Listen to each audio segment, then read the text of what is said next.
glad to see you all. Do you remember the camping trip that I told you I was going on last week? Well, I nearly didn't make it back alive. I was almost attacked by a mountain lion. Yes, you heard me, a mountain lion. The first few days of my trip went very well. It was wonderful to be out in nature. So on the last night, I was out in the woods and I was thinking to myself that I might just stay one extra day to enjoy nature. I had just started to fall asleep when I heard a very strange sound. At first, I thought, am I hungry? Is it my stomach? But as I listened closely, I heard the sound again. But this time, it was coming from outside my tent. So I decided to open the tent door just a tiny bit to see what was going on. What I saw was the most frightening sight. A mountain lion was standing outside my tent. I got so scared and realized that I was in serious trouble. Serious trouble. But you know what, boys and girls? I wasn't afraid for very long because I remembered that God is my refuge and strength, a very present help in time of trouble. So guess what I did? Nope, I didn't try to chase the lion. Wasn't gonna do that. And I didn't try to fall asleep. Wasn't gonna do that. I knelt and said a prayer to Jesus to protect me from the lion and waited to see what would happen next. The lion kept walking around the campsite. Then the most unusual thing happened. A bright light shot across the sky and frightened the lion away. It happened so quickly that I couldn't tell which direction the light was coming from. All I knew was that God answered my prayer because the lion was gone. That was some experience, and I'm sure glad I made it back alive. That's my story, but on today's show, we will be learning about how God answered the prayer of a young man in a very special way by sending help to him through an interesting way.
Missionary doctor that travels to different countries to help people in need. What do you want to be, Naya? I want to be a missionary doctor right here at home and do what Grandma does. In fact, we're here with her today to help make care packages. What really is a missionary, Grandma? A missionary is someone who helps those who are in need locally and abroad. Someone like you, Grandma? Yes. What are other ways that of people. We can help them with food, we can help them with clothes, and their medical supplies that they are in need of. This year at our church, we had a warming center for the homeless, where we were able to shelter the homeless from the very cold weather. It's so sad to see people living on the streets with no homes to go at night. What else do you do, Grandma? Our church was able to also connect with a medical van who comes weekly to service the community doing medical and dental clinics. And what will we be doing with all these things that were packed today? Well, after we're done, we're going to take them to those who are in need and the homeless in our community. Wow, so we don't really have to go far away to different countries to help people in need, right, Grandma? That's right. There are people right around us who are in need. And some people act like they do not see them, but we should be good Samaritans to help those who are in need. This reminds me of our memory verse this week. Is it not to share your food with the hungry and to provide shelter and clothe the naked and not to turn away from your own flesh and blood? Isaiah 58:7. Let's pray. Dear Jesus, thank you for giving us the opportunity to be your kind helpers. Please bless those who do not have a home or food. And may we always reach out to them by showing them kindness and respect. Amen.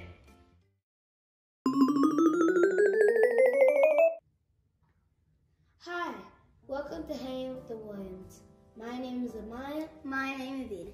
And this is my mom. She's going to be helping us with this demonstration. Today we're having a feast. Mommy, why do we need these utensils? Why do we need a fork, a knife, and a spoon? That's a very good question. You see, since we're having a feast, it's very important for you to have all the utensils that you're going to need. You see, each one of these utensils, a knife, a fork, and a spoon, they play different roles, but they're one in purpose, they're one in goal. The goal when you're eating food, obviously, is to get the food into your mouth. And you want to get the food into your mouth in small pieces, small bite-sized pieces. And so sometimes you need the fork and you need the knife to work together to do so. Like the example of eating asparagus or eating green beans. Those are foods and vegetables that are pretty long. If you were to just use a fork and just stick it in your mouth, it wouldn't work out. And so the knife helps you to cut the green beans and cut the asparagus so that you can put the pieces in your mouth. So the knife and the fork sometimes work together. Sometimes the knife and the spoon work together. And sometimes the spoon and the fork works together. Ah. You know, can you think of why you would need a spoon? To eat ice cream and to drink soup? That is correct. You see, you know, you need the spoon also sometimes in a feast, right? Have you ever tried to eat soup with a fork or even eat ice cream with a fork or a knife? Oh, I tried, but it's a very bad idea. It gets everywhere. That is true. That is true. So now, have you tried eating, what kind of foods do you think that a fork would be a good utensil to eat with? Salad and spaghetti? That is right, salad and spaghetti. You see, what in this demonstration, what I wanted us to remember is that sometimes, you know, it doesn't look like utensils or certain tools are useful or important, but they're all important.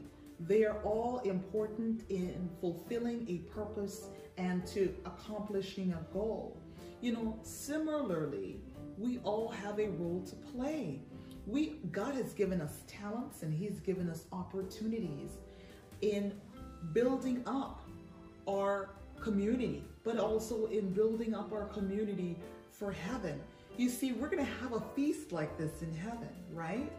But while we're here on earth, we are to use the talents that God has given us, the roles that God has given us. And even though it may not look important, it is very important to God for us to use it in helping each other. Boys and girls with God on our side, we can help each other through our different roles that are important and our talents as well. Can we have our feast now? Yes, we can. See you next time on Hanging with the Williams. Bye. Hey boys and girls, let's see how much we know about the parable of the Good Samaritan. Ready? Let's go! A man was traveling a long road when he was A. Rear-ended, B. Sleepy, C. Attacked.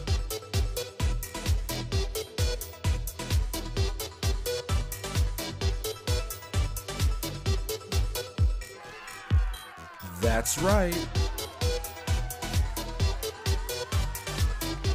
He was left for dead, but along came a priest, B. First responder, C. Doctor.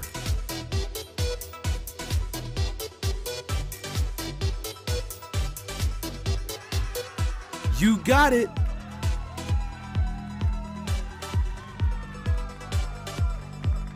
When the priest saw the man suffering, he A. helped him, B. walked on by, C. called for help.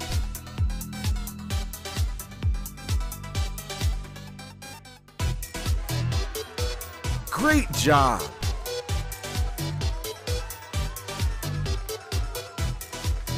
A Levite also walked by without helping. A Levite was someone who A. wore jeans, B. worked at the temple, C. had lots of money.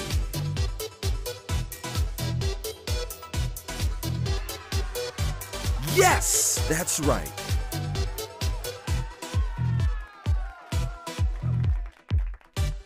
Finally, a man stopped to help. This man was A. Samaritan, B. Pharisee, C. Troglodyte.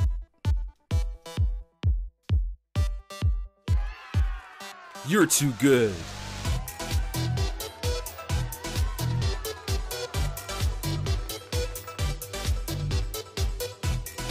Samaritans were people that Israelites A. loved, B. did business with, C. didn't like.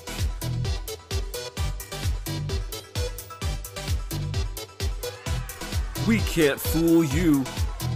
Great job.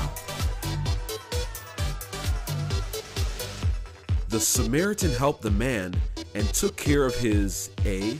education, B. expenses, C. goat.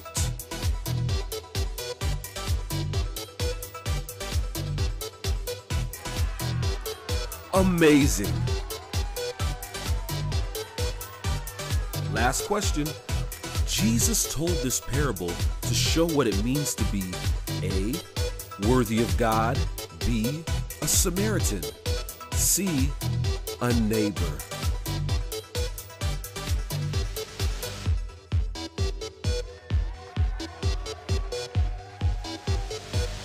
Thanks for playing. See you next time.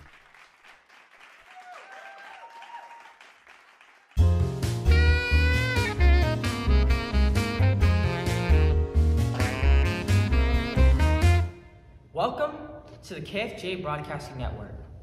Many of you remember the incident that took place on the road to Jerusalem, in which a young man was brutally attacked and left for dead.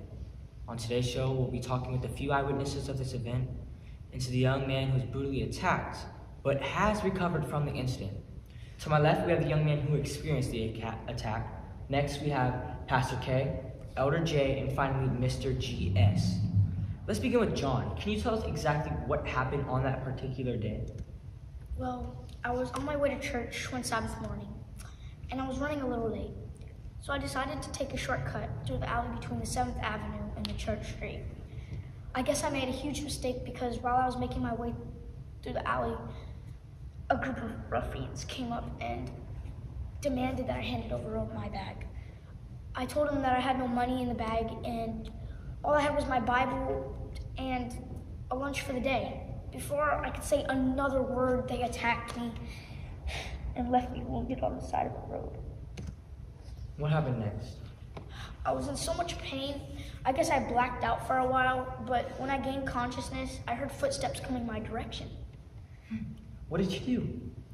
I saw a man walking down the alley and I recognized him to be Pastor K. So I gathered as much strength as I could and called out for help. Exactly what happened next? Well, I guess he didn't hear me because he kept his head straight and just walked right past me. Pastor K, can you tell us what you saw that day? Sir, I was on my way to church as well, and I decided, like this young man, I would take this short route to church. I knew that it was a dangerous path, but I said a prayer to God, and I asked him for his protection, and quickly made my way down the alley. God spared my life that day, and I got to church safe and sound. So you did not see the young man sitting on the side of the street then?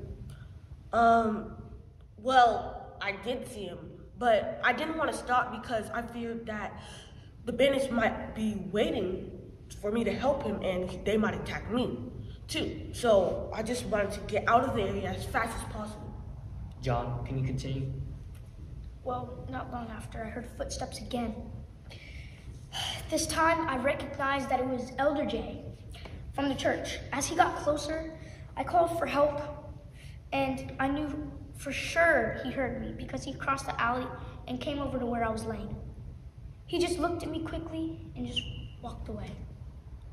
Elder J, is this true? Did you actually see this young man hurt and just walk away without helping?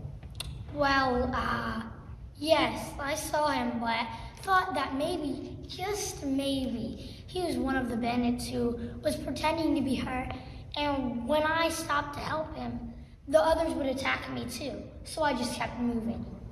Unbelievable. John, tell us what happened next. Well, at this time, I was so weak at this point, and I just closed my eyes. I began to pray to God that someone would just help. Did God answer your prayer? He sure did. I didn't even hear. All I knew is that I felt a hand on my shoulder. Then he began taking care of my wounds. He wiped away the blood that was streaming down my face and bandaged up my wounds. He picked me up and took me to a hospital not far away. Wow. This is absolutely amazing. Folks, do you want to know exactly why this is amazing? I'll let John tell you why. John, please share the rest of the story. Well, this guy not only took me to the hospital, but he even paid for the care that they gave me. The strangest thing is that I didn't even know him, and he didn't know me either. Folks, let's hear from Mr. GS. Can you tell us exactly what happened on that day? I don't live too far down the street from where the incident took place. I usually pass through the alley to get home. I was in a hurry to get home that morning because I was going to visit a sick friend, and I had forgotten to take my Bible, so I was on my way back to get it. As I was walking through the alley, I saw this hurt guy on the side of the alley, and I went over to see what I could do for him. Weren't you scared that you or possibly you might get attacked? Actually, that never even crossed my mind. All I saw was somebody needing help. So you took care of his wounds, brought him to the hospital, but why did you have to pay his hospital bill? I only did what Jesus would do for any poor and hurting individual. Wow. Mr. GS, is there anything that you'd like to say to the audience viewing this broadcast today? Friends, all around us are poor and hurting people. When we take the time to show kindness to those in need, it brings great joy to Jesus. Why not be the hands and feet of Jesus today and care for those around us?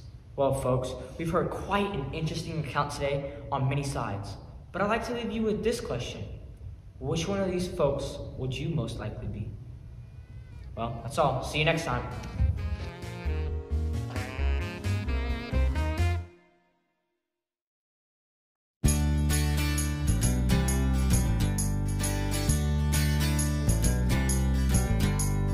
This little light of mine, I'm gonna let it shine. This little light of mine, I'm gonna let it shine. This little light of mine, I'm gonna let it shine.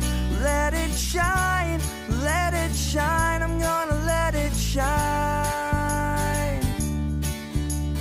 This little light of mine, I'm gonna let it shine. This little light of mine, I'm gonna let it shine. This little light of mine, I'm gonna let it shine. Let it shine, let it shine. I'm gonna let it shine.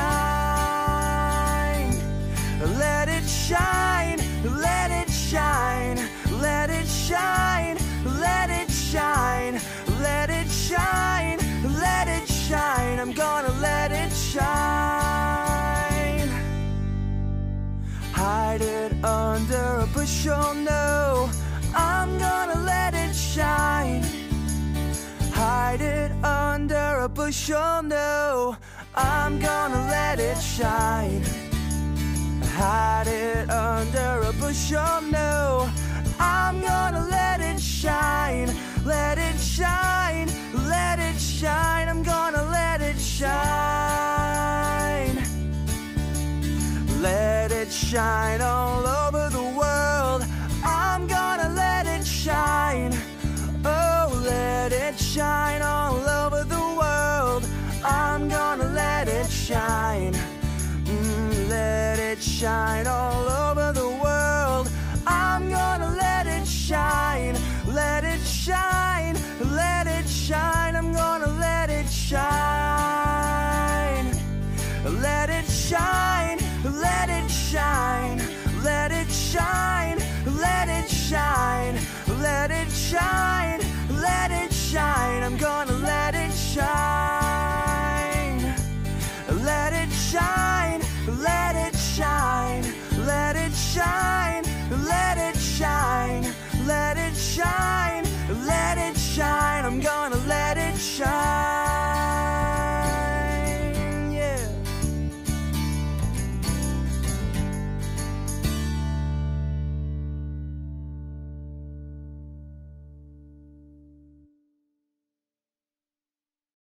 Wow, boys and girls, that's such a terrible situation for the young man. It was so unfortunate that he was attacked, and what happened after was even worse. Can you imagine church folks responding that way? That's just so terrible. There are so many lessons that we can learn from this story today. The first is that sometimes bad things happen to people, but even in the worst situation, God will send help, like he did when he sent Mr. GS to help the hurting guy. The second most important lesson is that we can learn from the story is that God can use anyone to help those in need. Mr. GS in our story didn't know the guy who was hurt, but that didn't stop him from helping him. He could have thought like the other guys and said that, it would be too dangerous to hang around that area. But he didn't walk away. Boys and girls, what if you get into a similar situation? Sometimes we see people being mistreated or bullied. Are you going to walk away like the other two men and only think about yourself? Or would you try to help? I know that it's a hard decision to make, but you can ask Jesus to be with you, and he will tell you what to do. When Jesus came to this earth, he did even more than the Good Samaritan in our story today. The Good Samaritan risked his life to help the young man, but Jesus gave his life to save us and everyone in this world. When we choose to be a follower of Jesus by helping those in need, we are showing them that Jesus cares and loves for them in a very special way. Pray this prayer with me. Dear Jesus, open my eyes that I can see those in need around me and help me to be your helper in showing kindness to those who are hurting and mistreated. Amen. Well, see you next time, boys and girls. See you next time.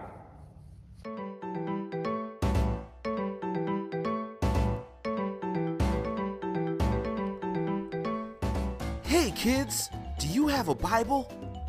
we'd like to share this wonderful book with you. This Read and Learn Bible is a collection of over 100 of the best-loved Bible stories, filled with colorful illustrations and easy-to-read text. It's a valuable way to understand the scriptures and brings to life wonderful truths of God. From the story of creation to stories of the returning King, you will experience God's love as you read through the pages and be introduced to the best book in all the world. You can't miss this opportunity to own your book. It's available for free.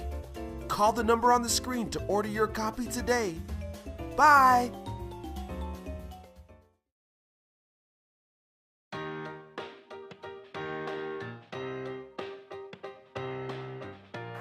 Hey kids, you like to be part of the show? Ask your parents to text the number below and someone will